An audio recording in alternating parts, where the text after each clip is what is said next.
Josué capítulo 24, eu vou ler o 14 e o 15.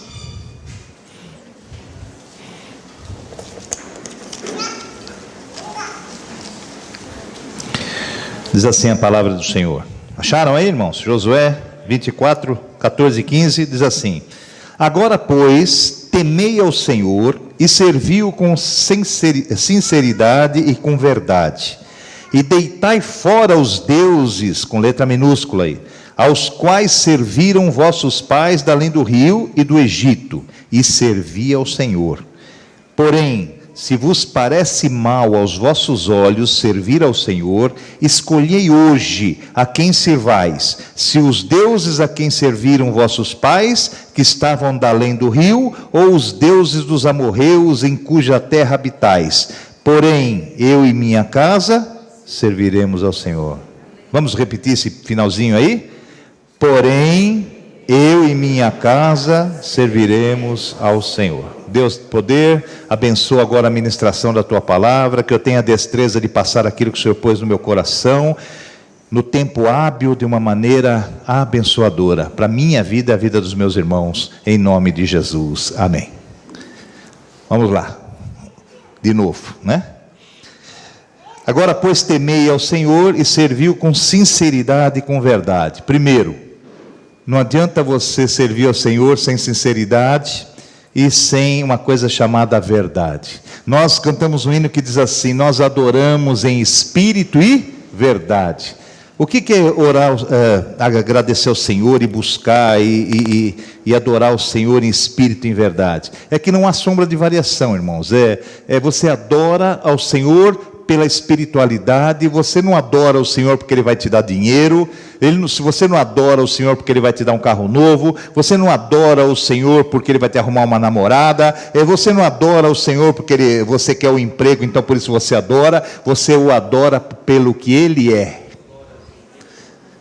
Você o adora porque só Ele é digno da tua adoração. Já expliquei e explico de novo. Essa palavra adorar é só a Deus, irmãos. Nós não usamos mais adoro essa comida, adoro esse cachorrinho, adoro meu namorado, adoro esse carro. Você não adora nada, você só adora a Deus. Você gosta das coisas, você ama as coisas, mas adorar, essa palavra devia ser exclusiva. Ela é que nós usamos errado, né? Só Ele é digno de toda adoração, de toda majestade. Então, amados, ele já começa aqui, né, Josué está dizendo: então você teme ao Senhor e serviu desta forma, com sinceridade e com verdade. Não só isso, deitai fora os deuses aos quais serviram nossos pais da além do rio. O que ele está falando? Deitai fora as imagens, deitai fora a idolatria, deitai fora aqueles que são, né, não são o Deus verdadeiro. Então ele está dizendo, não adianta só você dizer que adora, mas a nossa vida cristã, quando você abraça a fé, quando você recebe a Jesus como o único, suficiente Salvador da tua vida, quando você, eu vou usar um termo que eu não gosto, mas para você entender, quando você vira crente, eu não sei se você vira de cabeça para baixo, mas quando você tal do vira crente, tá? Meio pejorativo isso, mas é para você entender, implica em você deixar muitas coisas para trás. Implica em você abandonar, implica numa transformação da sua vida, implica em ser nova criatura, novos caminhos, novas pretensões, novos planos. Tudo é mudado, irmãos, porque se não houver essa mudança, se não acontecer esta mudança, realmente o Senhor ainda não trabalhou na sua vida, porque Ele veio para mudar, para transformar. Né? Romanos lá, que foi pregado na quinta-feira aí, mas transformai-vos pela renovação do vosso entendimento. Quando o seu entendimento é renovado, quando você começa a entender aquilo qual é a boa, perfeita e agradável vontade de Deus para nós, então você começa a ter uma transformação. Aquele que quiser vir após mim, né? Negue-se a si mesmo, quer dizer, deixe a sua vontade para trás, tome a sua cruz, quer dizer, não é moleza não. Mesmo você negando a si mesmo, vai ter cruz ainda, vai ter tribulação, vai ter problemas, vai ter. O Senhor não mentiu, Ele diz assim: no mundo tereis aflições, foi categórico. mas também ele deu, né, a saída e disse, mas tem bom ânimo. Quer dizer, tenha fé, adore em espírito e em verdade, esteja no contexto da palavra de Deus, porque ele venceu o mundo, tá certo? Então, amados, tem que haver uma transformação, e essa transformação não pode ser por um tempo, não pode ser por uma semana, não pode ser por um ano, não pode ser por alguns anos, não. Quando você é transformado, meus irmãos, não tem mais volta. O caminho do Senhor não tem volta. Quando eu falo volta, é regredir, é voltar para trás, porque nós estamos voltando para onde viemos, de onde viemos. Mas eu digo a volta, né, no caminho, abandonar o caminho.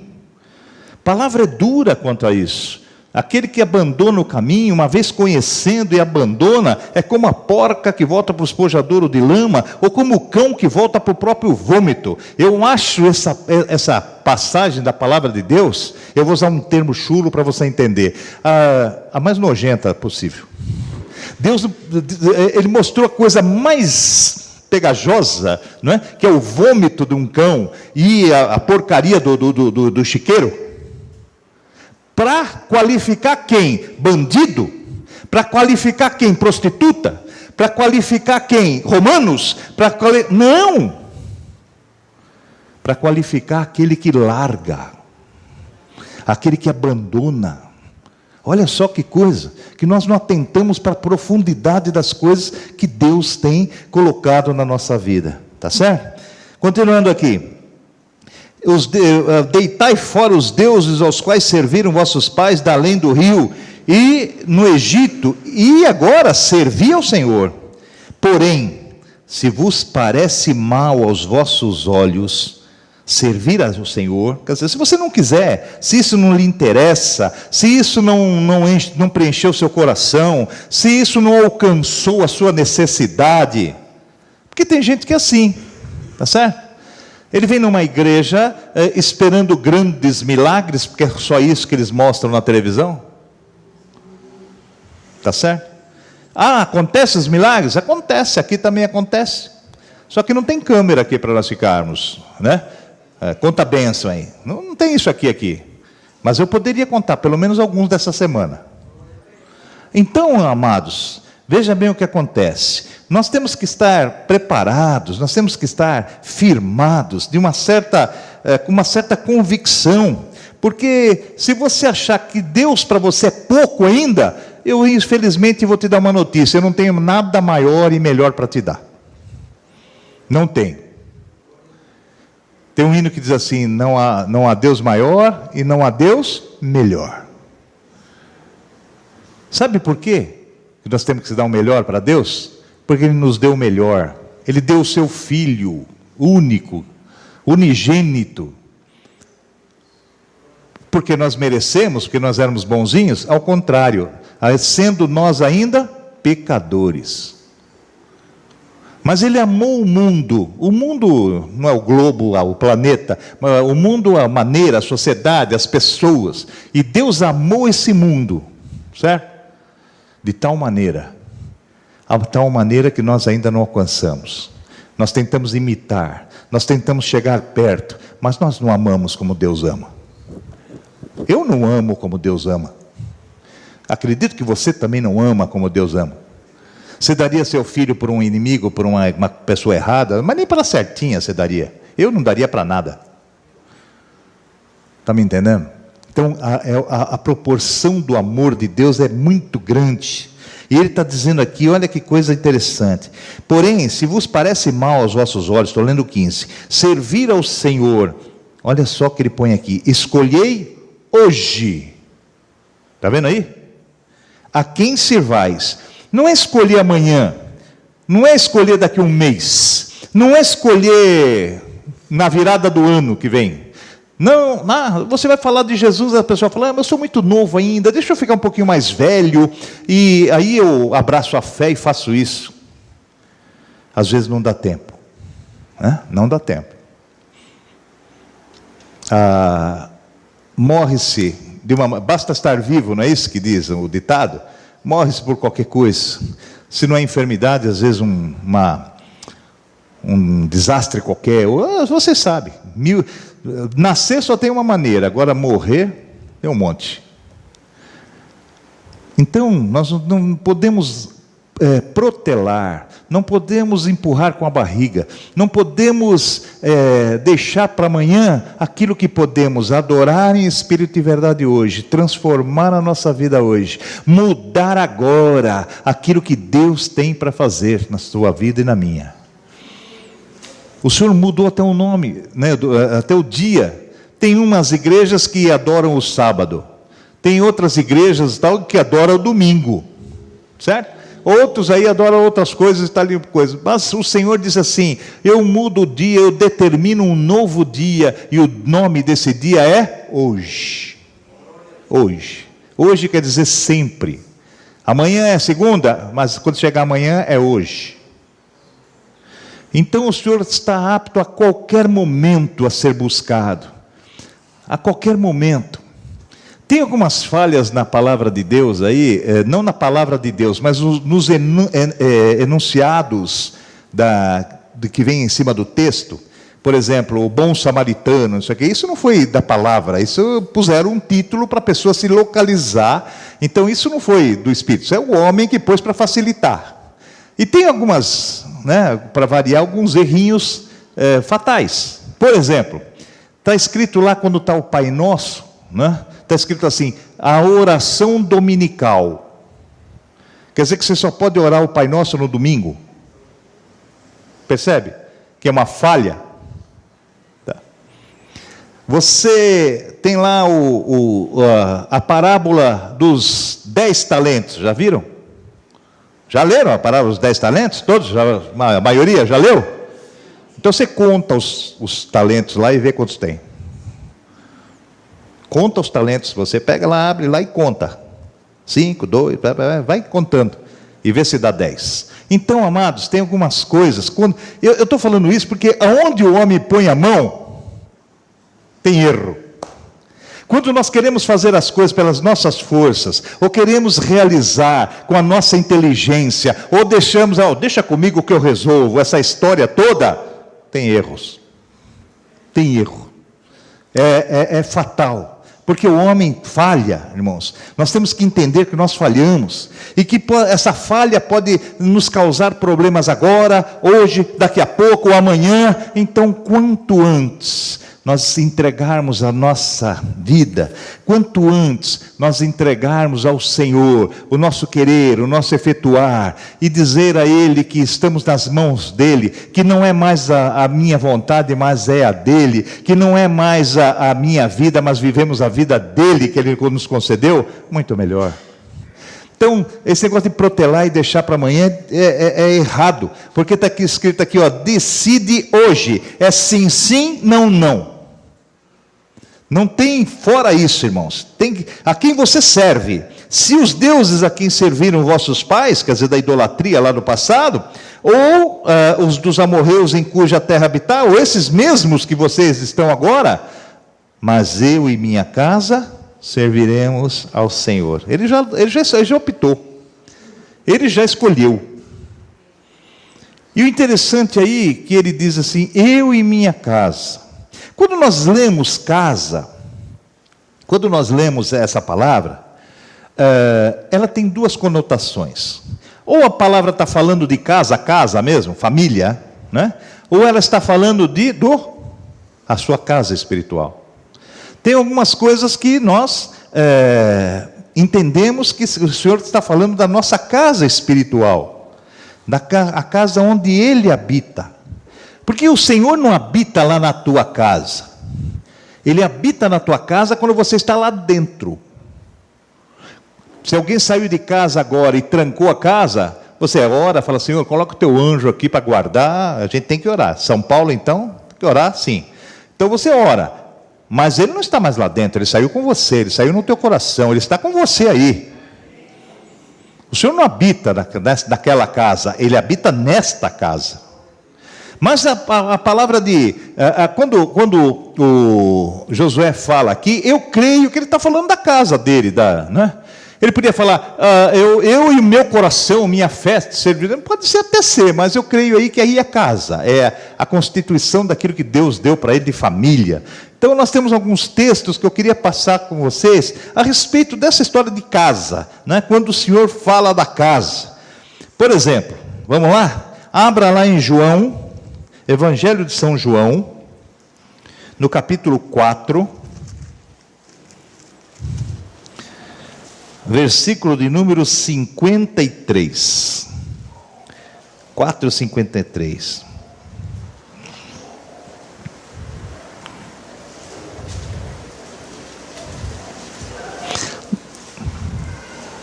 Aqui, esse texto, meus irmãos, é quando aquele oficial vai lá e fala do filho que está enfermo. Todos vocês conhecem o texto, quem lê a Bíblia conhece, se não você anota e lê em casa. Mas chegando no 53, diz assim: entendeu, pois, o pai que era aquela hora, a mesma hora em que Jesus lhe disse: o teu filho vive, e creu ele e toda a sua casa. Toda a sua casa. Creio aí, meus irmãos, que está falando de toda a sua família, de toda a sua casa, de todos aqueles que habitavam ali, porque há sinais, meus irmãos, que são particulares. Há sinais que nós vemos, há sinais que o Senhor mostra para a gente, para você em particular, individualmente. Só você percebe,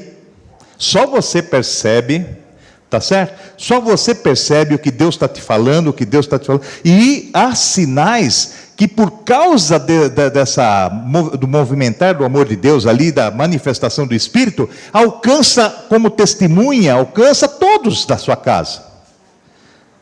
Todos. A família. Tudo ali, olhando o que Deus fez. Por isso, irmãos, quando o Senhor fala que nós devemos ser testemunhas, você não precisa chegar lá na família, e eu já fiz isso, mas eu acho que não creio, até que precisa, abre a palavra de Deus lá e começa a falar e tal. Eu creio muito mais, irmãos, no teu testemunho de vida, para que eles se convertam, para que eles mudem. Ok? Eu cheguei a fazer isso na casa dos meus tios, de chegar lá e sentar na mesa, assim, ela tinha uma mesa grande, que cabia ali 15 pessoas, eu sentava assim numa beirada e falava assim: senta aqui que eu quero falar uma coisa para você. Abria a Bíblia e falava para eles lá. Mas sabe quando eles foram dar crédito daquilo que eu falava? Com o passar do tempo, eles olharem para a minha vida e ver que na minha vida teve uma transformação. Eles olharem para a minha vida e ver que eu permaneci naquilo que eu falava, eu vivia. E isso é que faz com que tudo aquilo que você fale vá com poder, né? Porque a palavra não volta vazia. Não volta vazia quando encontra um coração que está ansioso. Então, amados, não é só falar da Bíblia, mas é você viver aquilo e ser testemunho disso. Quantas vezes você fala assim: aquela pessoa, mas ele é crente, não é isso? A turma, né? Como que pode? Porque não condiz. A irmã Adelina mesmo deu um testemunho na quinta-feira, onde ela pregou a palavra de Deus aqui, do chefe e tal, que ele fez isso, perseguiu, e ela virou assim: ele é crente, não é isso? Por que ela falou indignado assim? Porque quando a pessoa se denomina servo de Deus, esperamos dessa pessoa, algo diferente, irmãos. Porque se for na mesmice, nós continuamos lá atrás. Se for para você ficar igual, para que então colocar aí, sou isso, sou servo de Deus? Há de se ter uma transformação, uma mudança. A palavra de Deus diz: aquele que pecava, não peques mais. Aquele que mentia, não mintas mais. Aquele que adulterava, não adulteres mais. Entendeu? É o deixar das coisas para trás, os deuses para trás, a idolatria para trás, as manias para trás, e abraçar isso como uma nova vida, uma nova caminhada. Eis que a palavra de Deus diz que nós somos uma nova criatura. As coisas velhas são passadas e eis que tudo se faz novo. É novo. Por isso Jesus inaugurou um vivo e novo caminho. Inédito. Para que nós trilhássemos. Inédito. Não tinha esse caminho. Ele criou. Ele criou. O diabo não cria nada, irmãos. Criador é só o Senhor. O diabo copia, o diabo imita, o diabo ilude, tudo, mas ele não cria absolutamente nada. Só Deus é Deus criador. O diabo, para deixar você próspero, ele tem que surrupiar o dinheiro de alguém e pôr na tua mão. Porque ele não é dono do ouro da prata, e nem produz isso, e nem pode. Ele vai lesar alguém.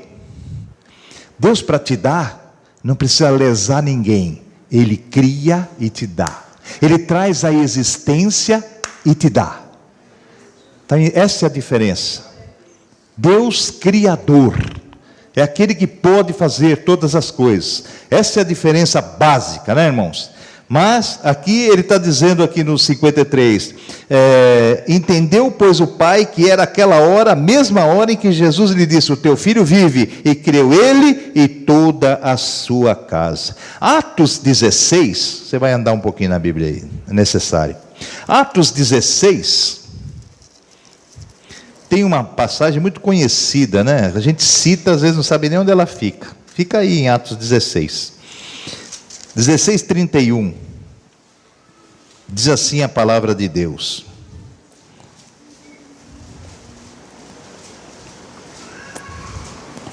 Vocês leem o contexto, senão eu vou perder muito tempo, mas eu vou direto no versículo.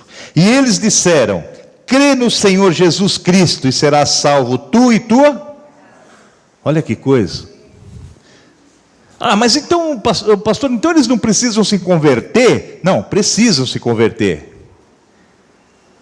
Mas então, eu não estou entendendo o versículo. Se eu estou crendo no Senhor, eles não precisam crer. Não é assim que você vai pensar? Não, não é bem assim. Quando ele diz assim, crê no Senhor Jesus Cristo, e será salvo tu e tua casa, é que, meus irmãos, a tua oração faz com que as coisas comecem a acontecer nos outros. A tua oração faz com que a paciência de Deus, que já é grande, seja multiplicada. A tua oração faz com que o Senhor se empenhe mais ainda em alcançar, porque você está intercedendo por aqueles teus amados que não são do Senhor. Você me fiz claro? Não fiz. Vou explicar de novo para vocês. Por exemplo, a palavra de Deus diz o seguinte. Caiu um avião aí? Não?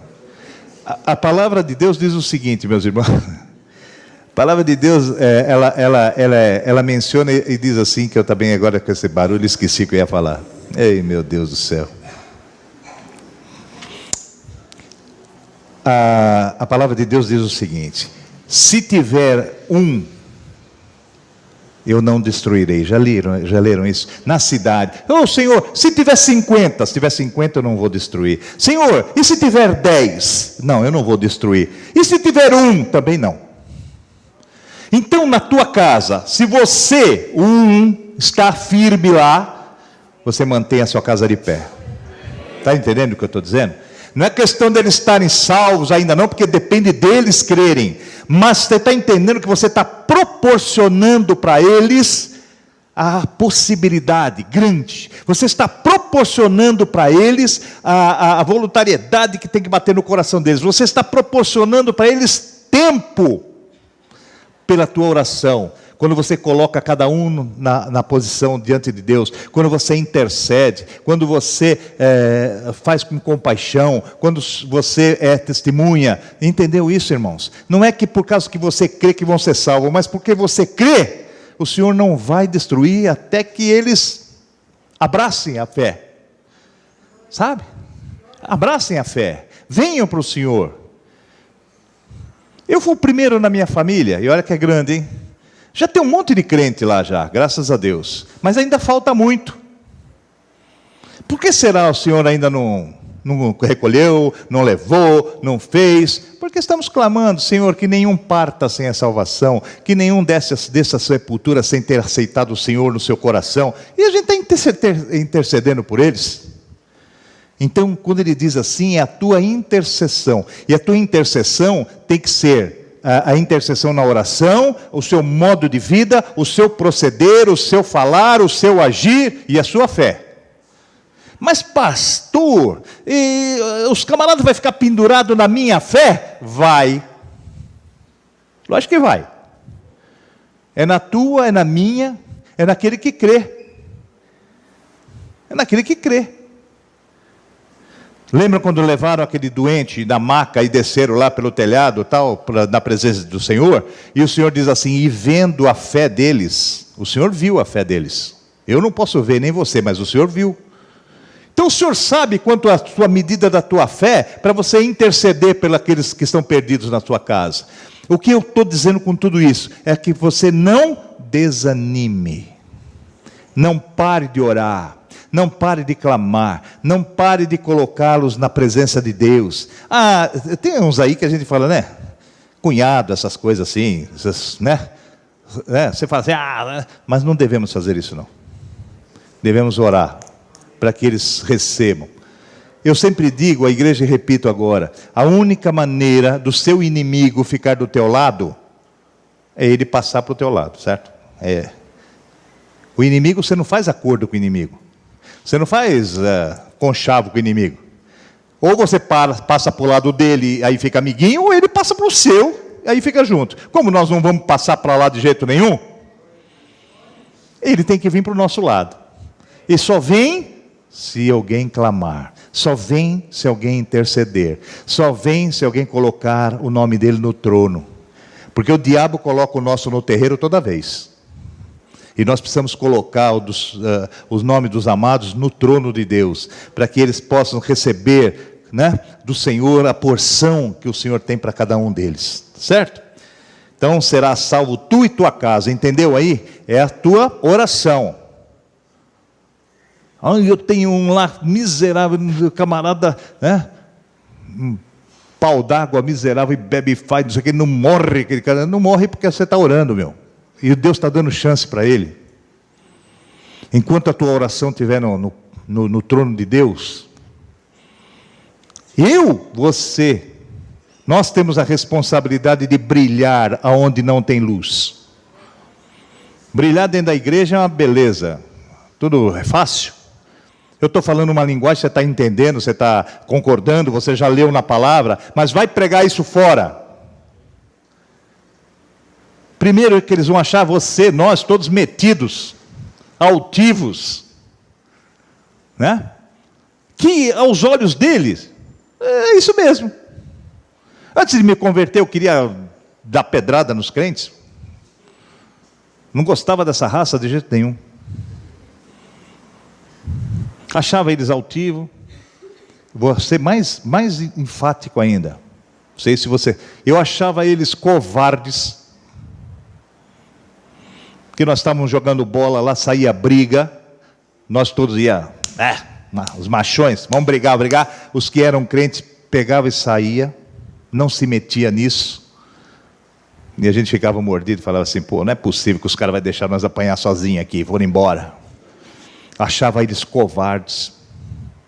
Até que eu comecei a ler a palavra de Deus. E lá diz assim para você, desvie até da aparência do mal. Tem confusão aqui, passa de largo, diz a palavra. Por quê? Porque o nosso Deus não é um Deus de confusão. Onde tem confusão, Deus não está.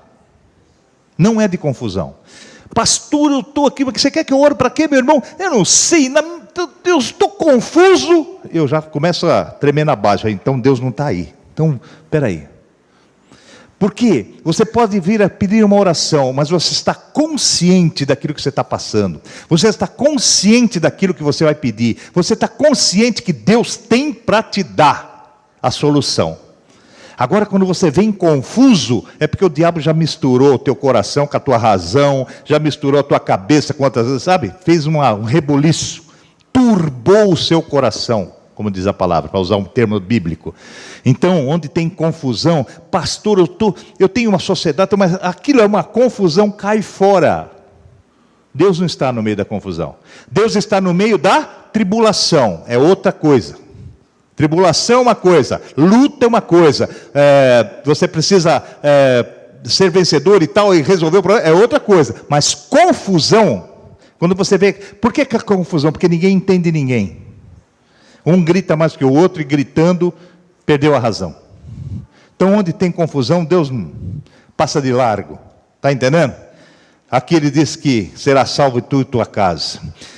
Para você ter tudo isso, tem alguns poréns aí. Vamos lá, em 1 Timóteo, vamos apertar um pouquinho, vamos atarrachar um pouquinho o negócio aqui. 1 Timóteo 3,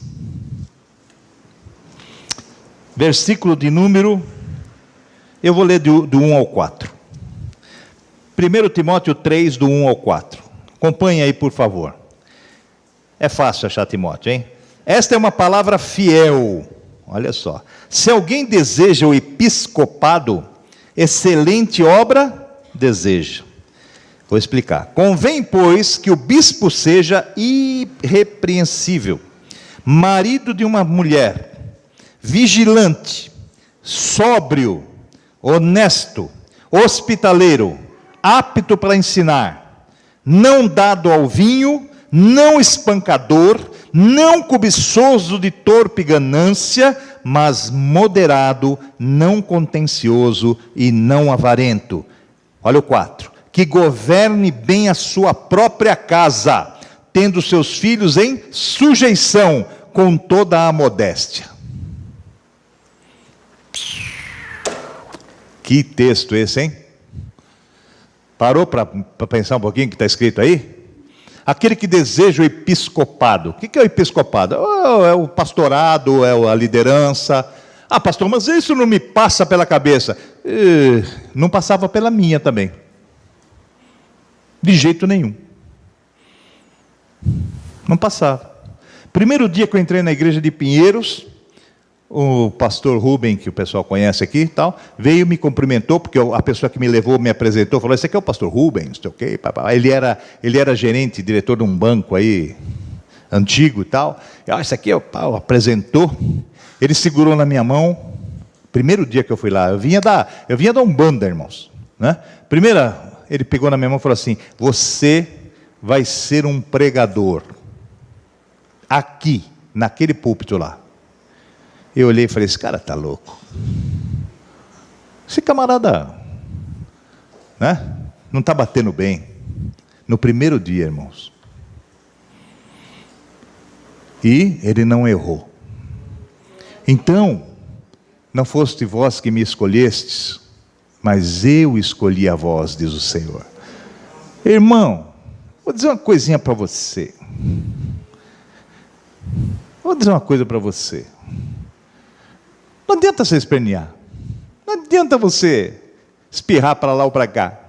Aquilo que Deus tem preparado para a tua vida, vai acontecer. Vai.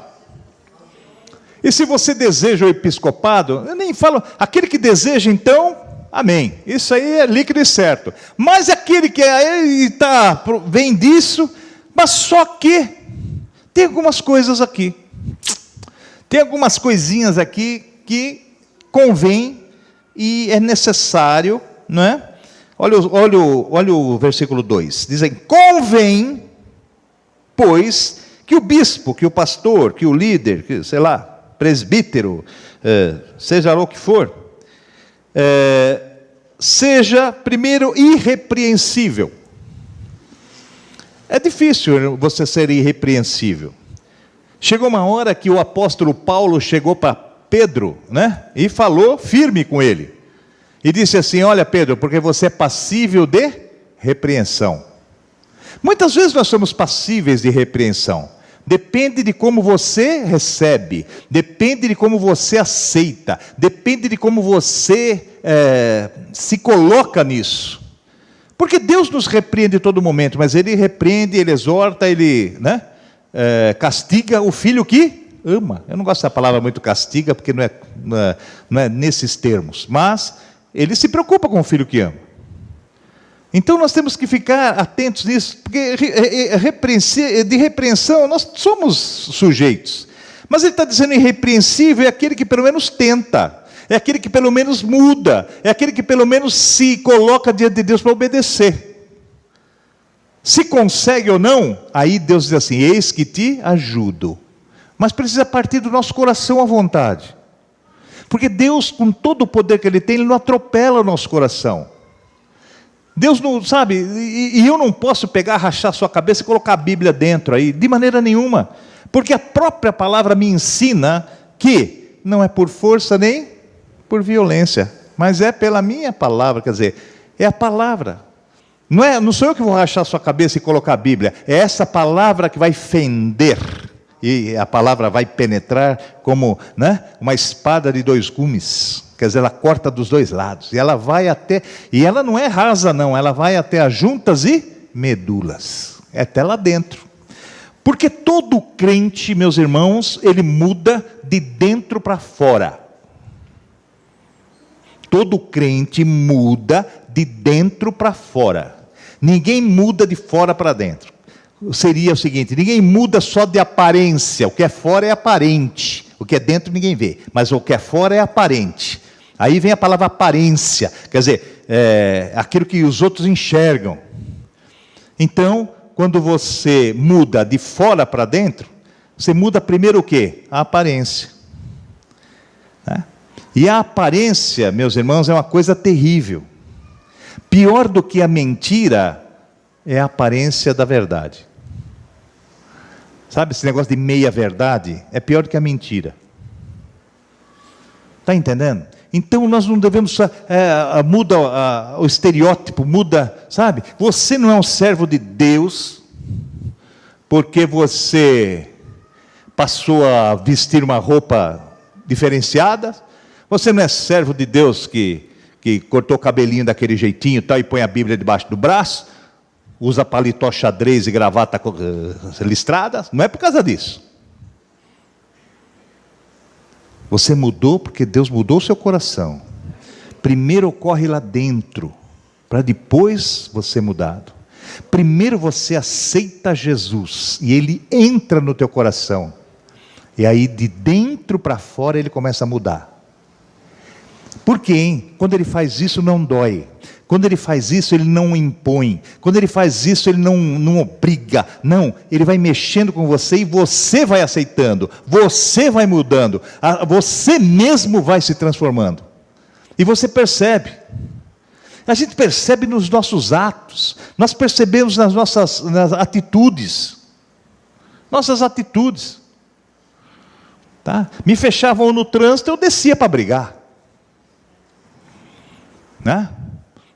Arrancava o cara pela janela. Fiz isso uma vez num Fusca.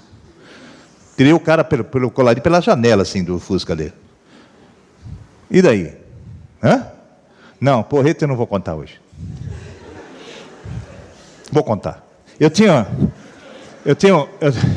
Esse é o velho homem. É para você ver o que Deus muda. Que Deus muda. Eu tinha um cabo de picareta. Vocês, pedreiro conhece, não conhece? Quer ser desse tamanho assim, largo assim?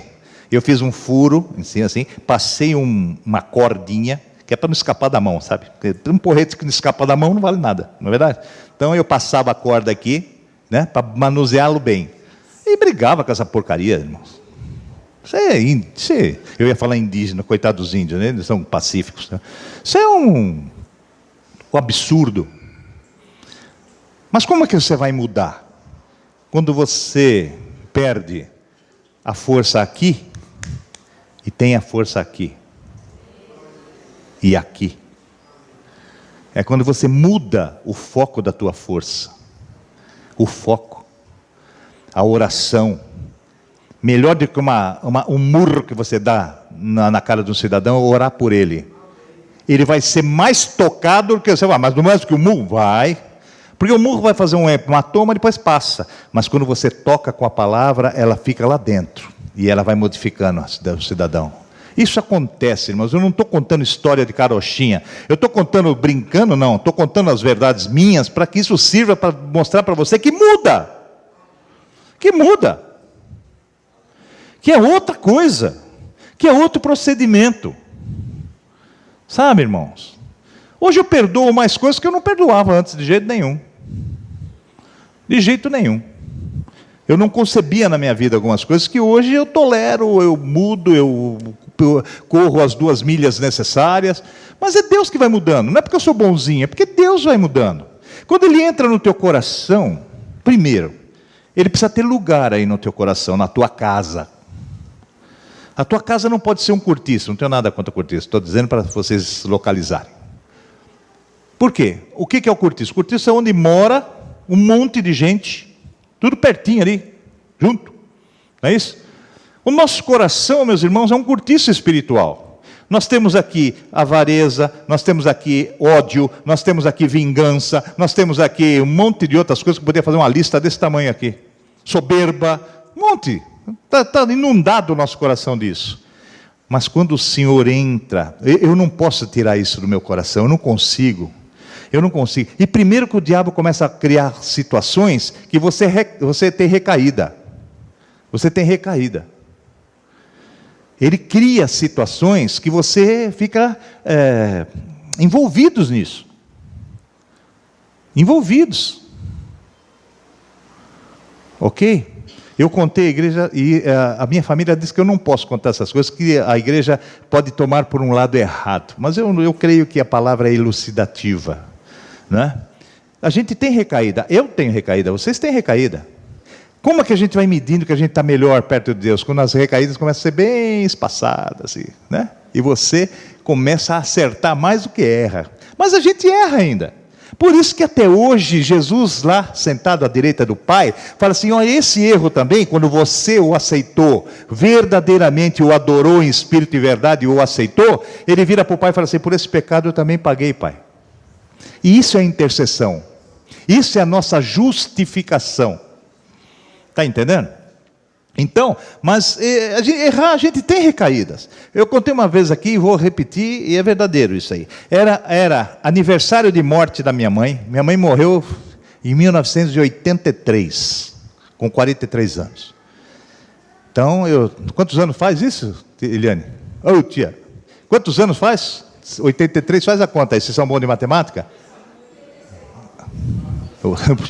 Minha mãe morreu umas 15 vezes, que eles falaram um monte de data aí. Uma só, de 83 para cá, 35 anos, não é isso? Nós estamos em 18, 35 anos atrás. Você imagina, nova, tal. Você imagina que isso dói. Isso, você vai falar assim, mas pastor, morreu, aceitou Jesus. Tudo bem, mas me faz falta. Ué, sua mãe que falecida não faz falta para você? Faz. Ah, está com o Senhor, glória a Deus, está com o Senhor, me aguarde aí. Mas faz falta, pô. Meu pai faz falta. Por mais que a gente discutia, por mais que a gente... Me faz falta, claro que faz falta. Senão não tem amor. O amor sente a falta, né? Por mais que você sente a falta, pô. Então você sente. E é um dia que a gente lembra, pode passar 35, pode passar 70, pode passar 105. Vai chegar nesse dia, você lembra. Você lembra. Aí você está assim, não sei o quê. Eu peguei a marginal, que eu ia não sei para onde, certo? Na marginal, e toco o telefone, eu atendo, era o diácono Luiz, que os irmãos conhecem aí. E falando comigo, tal, o cara me vira, né? Eu estava na minha, ele ainda me fechou, sabe? E abriu a janela e xingou. Adivinha quem ele xingou? Está entendendo o que eu digo? Ele não tem inteligência para fazer isso, o diabo tem. Usar um incauto desse, para nesse dia, onde eu estava sensível a essa passagem, ele podia me xingar de um monte de coisa. Ô seu gordo, e falar qualquer coisa, não é verdade? Não, mas ele foi na ferida. O diabo não erra a ferida, irmãos, isso que é o difícil. Ele não erra. E ele foi na ferida. Ah, seu xingou minha mãe. Ah, irmãos, eu abri a caixa de ferramenta, voltei, o cão que volta para o vômito, voltei lá. Eu queria esganar o camarada, a Cecília, calma, Cecília do meu lado, calma, ela fica falando calma. Eu nem ouvir a Cecília, eu queria pegar o cara de qualquer jeito. E falei 1 quilo para ele. Esqueci que o diácono estava no telefone aqui comigo. Ele ouviu um monte. Dei uma dura nele ainda. Falei, Luiz, você está ouvindo isso? Eu ouvi, né, pastor? Então você nunca faça isso, está me entendendo? Isso é um erro. Ainda dei uma dura nele. Então é um erro, viu, meu amigo? Não copie teu pastor nisso, não. Depois eu te explico o que aconteceu, mas agora, fique calado. E desliguei. Ainda dei uma dura nele. Porque quando a gente está errado, gosta de dar dura nos outros. Quanto mais errado estamos, mais o dedo a gente... Né? Eu estou me colocando, irmãos, porque a turma acha que pastor não sofre, não erra. Não... Eu estou me colocando porque todos passam por isso. E nós precisamos estar vacinados um pouquinho disso, sabe? Nós temos que estar anestesiados um pouquinho disso. Porque se não tivermos esse controle, ainda bem que isso aconteceu, hein? Há anos atrás. Ficou lá, graças a Deus. Mas, passei por isso. Todos nós somos passíveis disso. Está me entendendo? Então, o diabo é tentador, miserável ele faz. Ele sabe colocar, ele sabe, né, fazer a situação acontecer. E às vezes, ele não precisa nem ele pôr a mão diretamente. Não precisa. Ele só induz. Porque a palavra de Deus diz assim, ele só induz, quem peca somos nós. É a nossa convicção que faz pecar. É a nossa maneira de pensar que faz pecar. A palavra de Deus diz assim, que você prepara como se fosse uma gestação. E chega na hora, dá a luz ao pecado. Quer dizer, você bota para fora. Mas você já pecou lá dentro. Você já pecou quando você maquinou. Você pecou quando você fez o plano. Você pecou quando você chegou e falou, oh, vou fazer desse jeito. Isso já pecou. Lá na frente, é a realização disso. É o desfecho. Mas você já errou. E ele não precisa nem que colocar a mão sobre você. Isso que é. Nós mesmos, com as nossas próprias pernas, nós com os nossos corações turbados, nós com as nossas convicções erradas, nós acabamos pecando. O diabo não tem poder de jogar nem eu, nem você no inferno. Nós vamos com as nossas pernas. Ele só por aqui, ó. E nós vamos. Eu fiquei famoso no retiro há uns 10 anos atrás, quando eu contei uma historinha. É uma historinha, mas que ilustra bem essa história de Satanás. Quando ele nos tenta, né? E nós é que caímos pela nossa própria concupiscência. Né? É uma história de uma lagartixa. Sabe? Quem estava naquele lá? Alguém já, né? Lembra? Alguém? Estava lá, Luiz? Faz tempo isso, hein? A lagartixa deve estar um crocodilo desse tamanho assim. Qual é a história da lagartixa? Imagine um barzinho fétido, aqueles barzinhos nojentos, né? Assim, de noite, meio fumaçado. E todo o barzinho tem um gato folgado que fica ali deitado, né? Gato que lambe ali, fica ali. Não é isso? E o diabo o diabo presente, conversando com uma pessoa e falou assim, ó, eu tenho costa larga, tudo que os camaradas fazem, eu que levo a culpa. É o diabo isso, o diabo aquilo, eu estou cansado disso. Eu vou provar para você que eu não faço nada, quem faz são eles. E o cidadão falou assim, como assim? Você? Não, então presta atenção. Né? Tinha um barzinho nojento, bem daquele sujo. Então o que ele pegou? Ele pegou uma lagartixa, o diabo, e soltou a lagartixa. A lagartixa... Aqui tinha uma, né, que se converteu, porque ela todo culto ela ficava aqui na parede. Não está mais, acho que ela mudou de igreja. Mas o que acontece? Ele soltou a lagartixa. Nesses botecos tem um monte de ratazana desse tamanho assim, né? A ratazana viu a lagartixa, e você sabe que o rato come a lagartixa, começou a correr atrás da lagartixa. A ratazana atrás. O gato, que não presta para nada, mas quando viu a ratazana, ele viu logo ali uma comidinha boa para ele, e sai a porcaria do gato daquela carreira. Então era a lagartixa correndo, o rato atrás dela, o gato atrás do rato, um cachorro daquele sarnento, que também todos esses bonecos tem um, né? Sabe aqueles cachaceiros que entram, o cachorro vem atrás? Né? E o cachorro vendo que o gato estava atrás do rato, e o rato atrás da lagartixa, o cachorro começou também a correr. certo? E foi um alvoroço naquele boteco. Aí eles começaram a passar no meio do povo, sabe? E o cidadão, dono do cachorro, que estava ali também, o cachorro passou, bateu na pessoa, o camarada deu um pontapé no cachorro, fica latindo, deu um pontapé no cachorro, o dono do cachorro se doeu. Então, o que o cara fez? Já deu um murro no outro cara, o outro cara deu um murro nele, aquele virou um pandemônio naquele bar. Era a lagartixa correndo, o rato atrás dela, o gato atrás do rato, né? O cachorro atrás do gato e o bebu brigando, porque era dono do cachorro. Então virou um quebra-quebra, tá? E o diabo só com outro cara. Você viu? O camarada meio assustado falou: não, você viu o que aconteceu? Eu peguei alguma coisa eu fiz alguma coisa para o rato? Eu fiz alguma coisa para o gato? Eu fiz alguma coisa para o dono do cachorro? Eu não fiz nada, meu amigo. Eu só soltei a lagartixa. O resto eles fizeram sozinho. O diabo mais ou menos é assim conosco. Ele só solta a lagartixa e você corre atrás. Ele só tenta e você cai. Ele só sinaliza e lá vamos nós. A Bíblia fala assim: não sejais presas fáceis na mão do inimigo. Cuidado com as suas sutilezas. Cuidado com as suas lisonjas. O que é isso? É o puxa-saco. Toma cuidado. Pode falar puxa-saco no altar? Pode, para eles entenderem. Falar lisonja aqui, ninguém vai entender, mas é o puxa-saco, que fica jogando confete em você, é tudo falso. Então você, toma cuidado com isso. É só o diabo soltando a bendita ou a maldita da lagartixa ali. E faz um alvoroço. Não é assim no lar, não? Uma discussão boba. Às vezes por causa de um bife duro. Às vezes por causa de uma cuequinha que ficou no banheiro. É difícil, mas tem, né?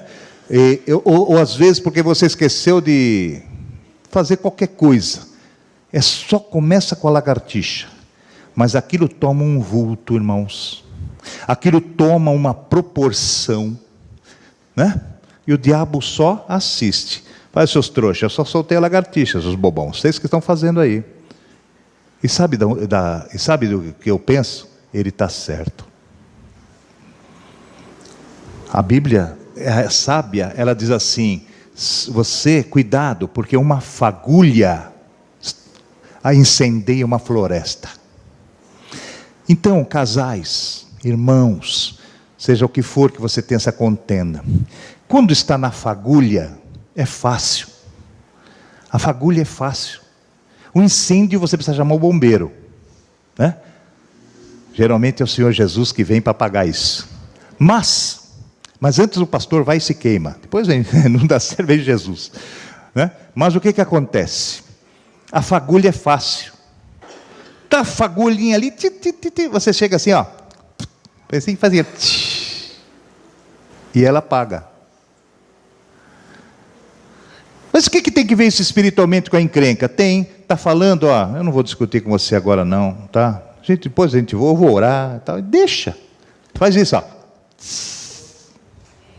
Está me entendendo? Sai. Porque se você fala uma, ela vai falar duas. Se ela fala duas, você vai falar três. E aí já vai chegar no cachorro, no dono do cachorro. E aí o boteco virou uma zoeira total. Está me entendendo, amados? Que depende de nós. Depende de nós. Que é mais fácil você acabar com uma fagulha do que você depois debelar um incêndio. Então nós temos que, isso é a nossa casa, porque aqui está escrito assim: que governe bem a sua própria casa. Estou lendo 3:4. Tendo os seus filhos em sujeição, com toda a modéstia. Mas os filhos em sujeição, sabe? Desculpe, jovens, ou pais, sei lá, você que está sofrendo problema. O teu filho não pode mandar na tua casa. Dá para entender o que está escrito lá? Você ama teu filho, você quer o melhor para ele e tudo, mas ele não pode sobrepor ao teu comando. Nem pai, nem mãe.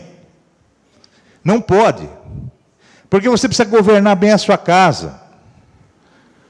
Sabe? Não que ele não tenha inteligência, não, sabe? Mas não adianta, a palavra final é tua. Não pode. Às vezes tem criança desse tamanho que manda no pai e na mãe.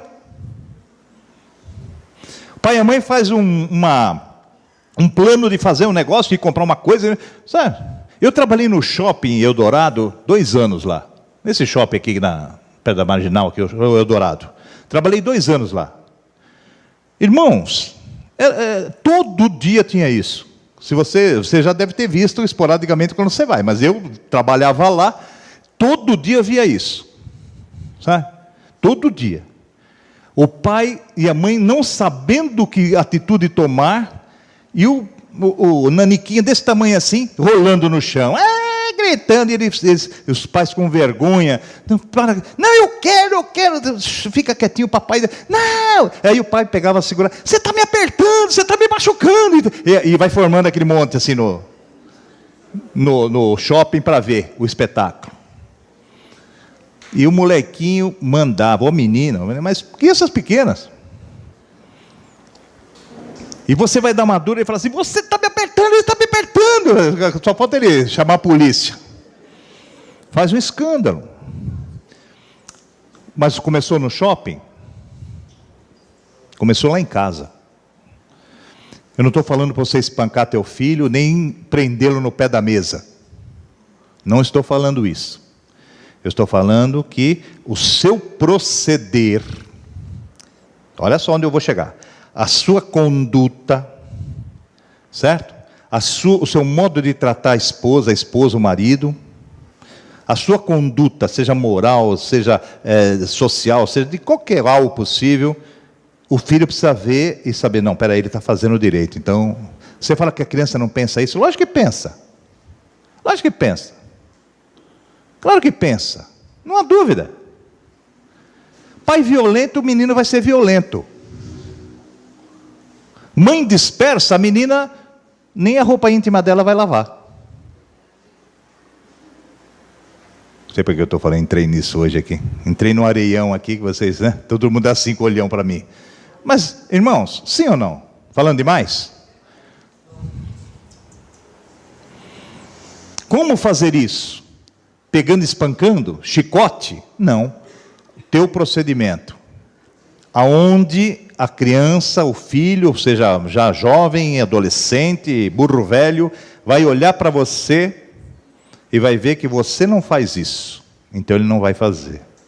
Se você não faz, ele não tem o direito de fazer na tua casa. Agora, se você faz, ele vai te imitar. Ele nem está errando, ele está te imitando. O erro é teu. Está me entendendo, irmãos? Então, que governe bem a sua casa, sua própria casa. Voltamos a falar da casa aqui, né? Louvado seja o nome do Senhor Jesus Cristo. Eu falei da casa coração, casa a casa. Tem uma passagem, não precisa abrir não, mas se quiser marcar, Lucas 6,48 diz assim, que a casa a casa que foi fundada, foi alicerçada na rocha, né? E você permanece, isso é seu coração. Jesus não é pedreiro nem empreiteiro.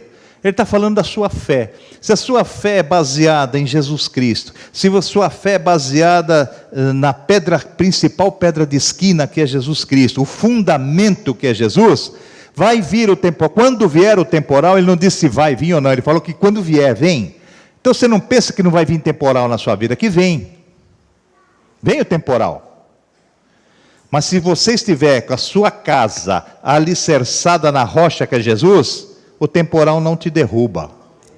Está me entendendo? Esse é o X da história de toda essa passagem que fala sobre a casa construída na areia e a casa construída nos fundamentos que é Jesus.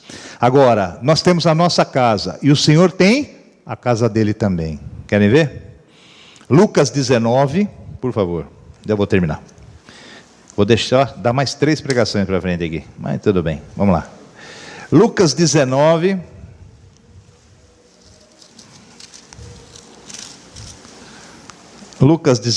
versículo de número 46, diz o seguinte, eu vou ler para você. Vou ler o 45. E entrando no templo, começou a expulsar todos os que nele vendiam e compravam. Toda essa passagem é conhecida, não é? Quando Jesus chega no templo e ele fala que virou um covil ali de mercenários e tal, e começa a virar tudo lá. Muitos têm como Jesus uma atitude intempestiva, né? Quer dizer, brutal de Jesus. Julgam até ele por causa disso. Oh, ele falou, mas ele virou todas as barracas lá. Por quê, meus irmãos? Porque ele notou que ali, no local de oração, eles estavam virando um comércio. Olha isso, simplesmente isso. E ele vai então e vira tudo aquilo lá, faz um alvoroço lá, toma uma atitude enérgica contra aquilo. Porque se vendia de tudo, né, irmãos? Se vendia de tudo. Isso foi lá naquele tempo. Eu vou dizer uma coisa para vocês, os templos hoje estão assim. Vende-se de tudo, desde fronha, a meia, a livro. Eu não sou contra vender livro, não sei o que, tá, sabe? Mas precisamos ter cuidado na casa do Senhor. Cuidado. Por quê, hein? Porque a casa do Senhor tem uma função específica. Então vamos aqui no versículo, vai. Eu estava lendo aqui o 45. E entrando no templo, 19, 45, 46. E entrando no templo, começou a expulsar todos os que nele vendiam e compravam, dizendo-lhes: está escrito, a minha casa é casa de oração, mas vós fizestes dela covil de salteadores. A minha casa é uma casa de oração. A casa do Senhor, a igreja, casa do Senhor, aonde o Senhor nos congrega, é casa de oração, irmãos. Oração, o primeiro alvo que nós temos que buscar é oração. Tá? Eu não sou contra que tenha alguma coisa, uma campanha para arrecadar isso, para fazer as coisas para a obra. Eu não vou contra isso. Eu estou contra deliberadamente o comércio instalado. Você paga tudo. Você paga tudo. E o Senhor não disse que tem que ser assim. O Senhor disse que nós temos que ser dizimistas. Ponto. Há ofertantes, quando você é agradecido, quando você reconhece, então você oferta para a obra, você planta numa lavoura que você vai colher. Agora, irmãos, fazer da casa do Senhor comércio, que nem eu vi na internet, uma tal de bispa aí, põe o pé, tira o sapato, põe o pé, os caras vêm, beijam o pé dela, põe R$100. Beija o pé dela, põe R$100. Te contar, meu, fazia mais barato aqui. Onde nós vamos parar? Hein, amados? Onde nós vamos parar? Li uma reportagem que uma grande igreja queria colocar, uma já tem aí, você paga para você visitar e tal e coisa, tá? Queria pôr catraca na igreja. Daqui a pouco você vai precisar de bilhete único para entrar na igreja. Onde nós vamos parar, irmãos? Estão fazendo de Jesus, das coisas de Jesus, sendo mercenários? Qual é a diferença de toda essa corja de Judas? Qual é a diferença? Ele vendeu Jesus e o pessoal agora não está vendendo? E compra o lenço, e compra a meia, e compra a fronha, e compra o chapéu, e compra não sei o que lá. Irmão, amados. Sai da igreja que tem um shopping ali na frente. Quer dizer, o cara sai e já está induzido a comprar. Quando ainda são coisas pertinentes, que é um livro, que é uma Bíblia, tal, um vídeo de um culto e tal, você fala, bom, é divulgando a palavra. Mas quando essas baboseiras todas? Quando você vai lá naquela rua, como é o nome da rua lá dos crentes lá? Conde de Sarzeda, alguém já foi lá? Já foram? É triste aquilo lá. Hein? Triste. Tem bola de futebol escrito Jesus, tem chaveirinho, tem canetinha, tem borboleta, tem não sei o quê, tem xicrinha de chá, xicrinha de café, pires, prato. É Jesus em tudo. Ele tem que estar no seu coração. Tem que estar no seu coração. Evidentemente, nós usamos alguma coisa, nós temos algumas camisetas, eu tenho, Jesus e tal. É diferente para você difundir as coisas, mas amados, é difícil. Mesmo porque você vai lá e compra alguma coisa e quer fazer um teste, pede uma nota fiscal lá. Eles te excomungam. Só falta o pastor, porque é tudo pastor lá, dono das lojas, só falta ele levantar a mão e falar: sai, Satanás. Pede uma nota fiscal lá.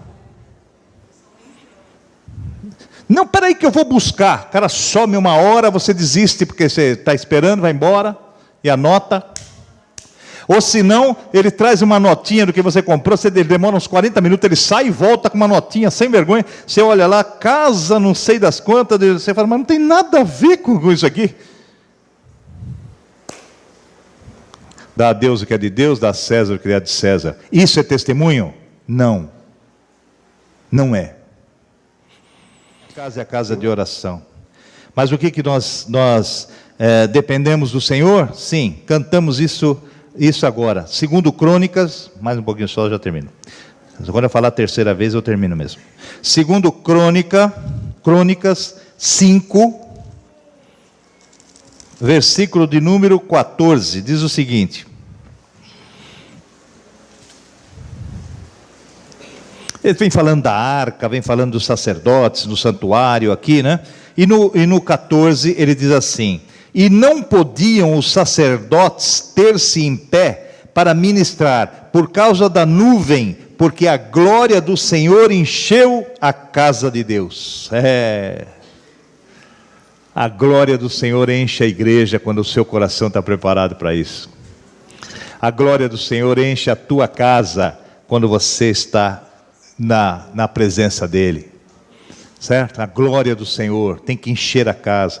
Nós não temos que encher a nossa casa de coisas materiais, de coisas fúteis, de, pretensões, de soberba, de vaidade. Nós temos que encher a nossa casa aqui da glória de Deus. Só assim que vai funcionar as coisas, irmãos. Só assim, tá? Você quer ver mais uma? Eu não vou poder passar por isso aqui, não. Eu só vou citar Salmo 69, 9, você marca lá, depois vocês dão uma olhadinha em casa. O zelo da tua casa me devorou. O zelo. Irmãos, nós precisamos ter zelo na casa do Senhor. Zelo não só com a parte física, mas zelo também espiritual. Oração, sabe, entrar. Tem crente que entra naquela porta, peca.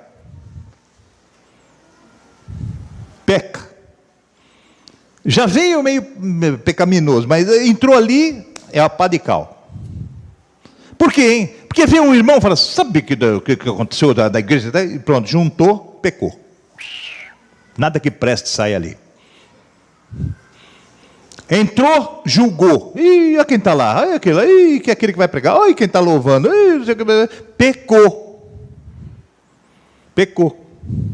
Então nós temos que tomar cuidado. O zelo pela parte física também. O zelo de não quebrar as coisas, o zelo de fazer uma economia para a casa do Senhor. Não desperdiçar as coisas, isso é o zelo físico, que é consequência do espiritual. Se a pessoa está espiritual, a consequência é o zelo físico também. Mas principalmente o espiritual. Deveríamos entrar, ajoelhar e falar assim: Senhor, abençoe esse culto, abençoe os necessitados que vão entrar aqui, abençoe aqueles que vêm buscar o socorro, o livramento. Isso é zelo pela casa do Senhor.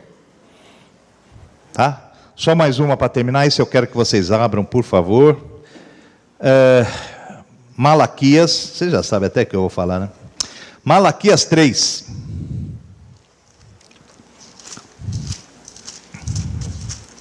Malaquias, o último livro do Velho Testamento. 3. Vou daquele texto famoso. 3:10.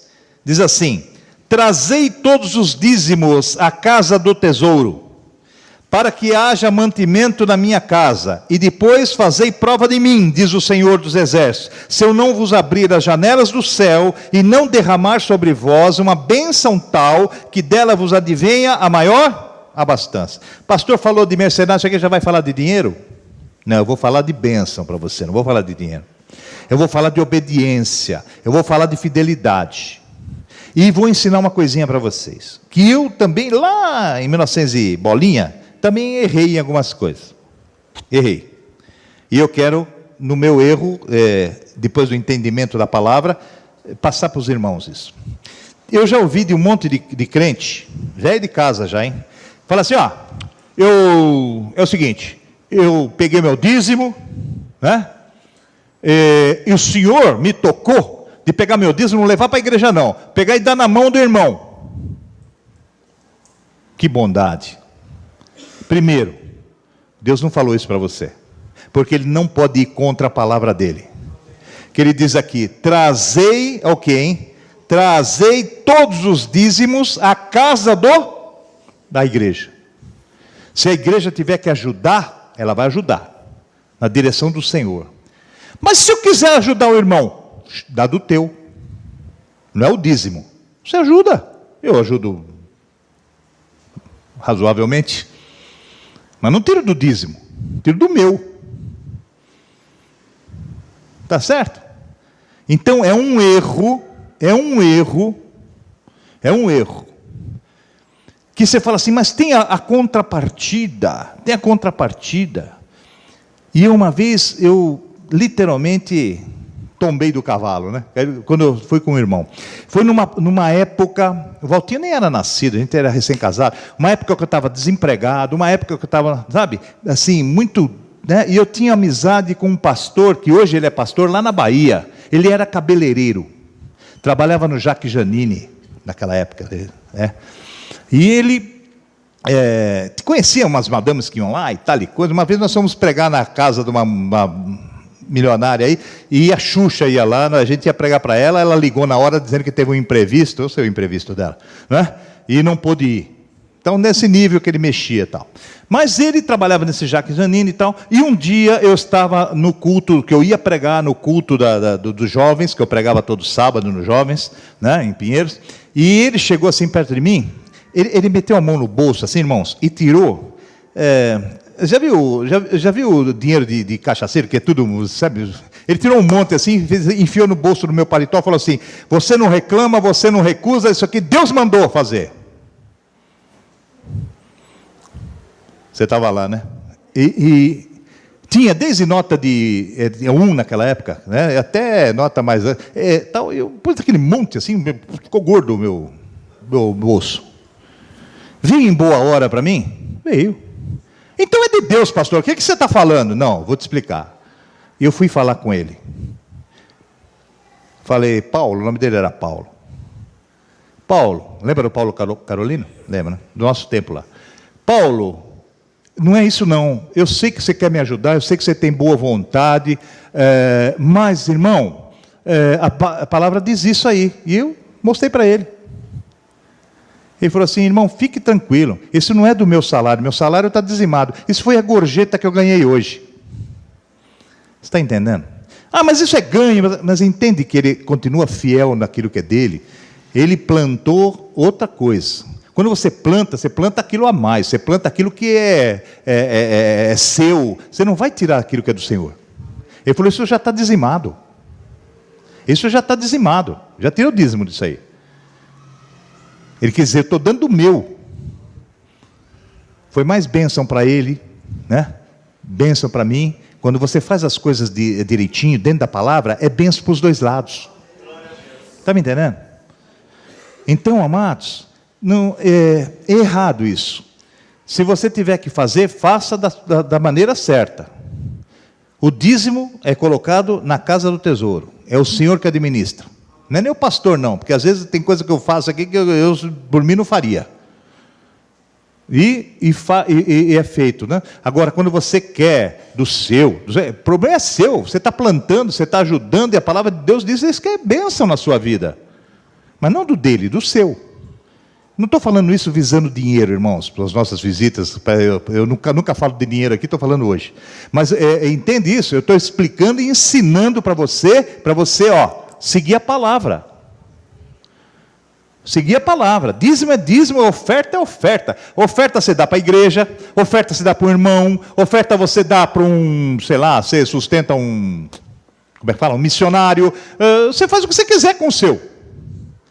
O dízimo é dízimo. Ok? Abre aí no Salmo 122. versículo número 1. Salmo 122, 1. Vamos ler todos juntos aí? Deixa todo mundo achar. Salmo 122, 1 diz assim. Vamos lá? Alegrei-me quando me disseram. Você veio de forma alegre hoje? Mesmo para ouvir umas duras que nem você ouviu hoje aqui? Sabe que isso é para a gente aprender? Sabe que isso é melhor para a nossa vida? Sabe que isso, Deus me levou, eu ia pregar outra coisa, mas Deus me levou a algumas situações, de eu falar o que eu passei, para que você e na minha vida seja corrigido e acerte. Não é verdade?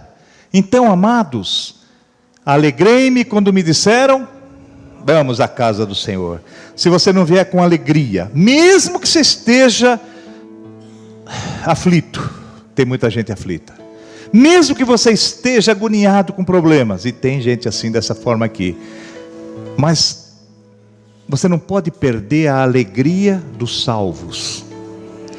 Porque todas as dificuldades nossas ficam abaixo, aquém da alegria da salvação. Não há nada que supere isso. A palavra, o salmista diz assim: Senhor, torna-me a dar a alegria da salvação. Quando o diabo tira a tua alegria de salvo, ele tirou tudo de você. Ele deixou você liso. Mas quando ele não consegue isso, toda a lagartixa que ele pode soltar não vai te atingir, porque você continua de bom ânimo. A alegria dos salvos é o bom ânimo que Jesus mandou lá. Tenha bom ânimo. Então tenha a alegria daquilo que eu te dei. Seja grato naquilo e viva aquilo que eu te proporcionei. É a alegria dos salvos. É a alegria de estar na presença dEle. É a alegria de vir à casa de Deus. É a alegria de estar em comunhão com o Senhor. Alegrei-me quando me disseram, vamos à casa do Senhor. Amém? Vamos ficar de pé, eu queria.